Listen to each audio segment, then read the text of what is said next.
Okay, my name is Jim Hoffman. I'd like to welcome you to my narrow gauge HON3 layout, which is a portion of the Denver Rio Grande Western and the Rio Grande Southern. The layout was built with L-girder bench work, and the track work is microengineering code 70 flex track. The switches are mostly all hand built. There are a few commercial, but most of the switches are hand built.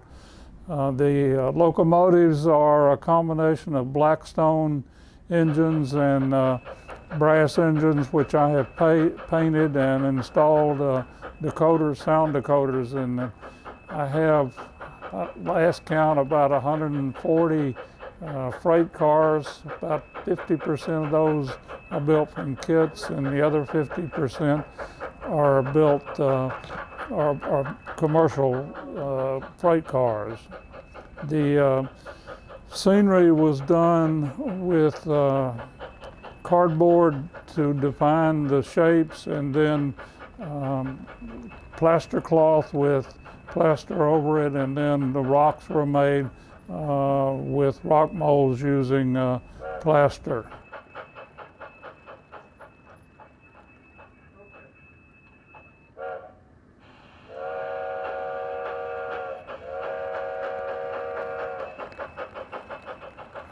Okay, I would like to give you a little history on how I got into model railroading.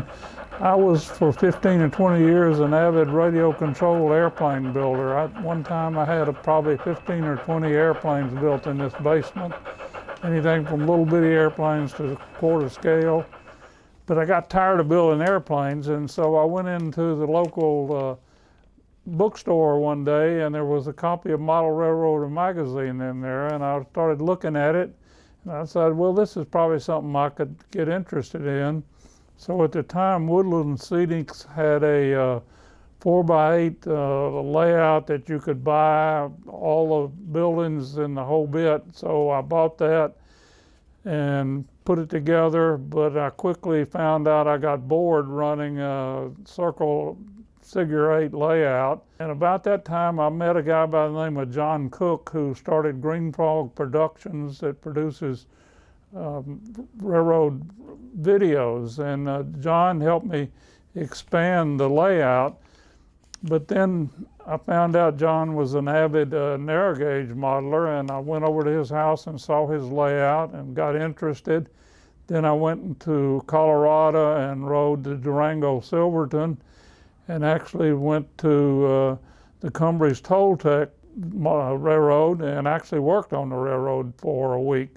And I really got interested in narrow gauge. So John and I helped design this layout, and over a 15-year period, I was working part-time. John would come over and we would work on the layout on the days that I wasn't working. And so this is what happened. We started with a small layout in this part of the basement and eventually expanded into the other part of the basement. And then there was a deck that I had enclosed, and we expanded the layout into the deck. So that's the history of how I got into this.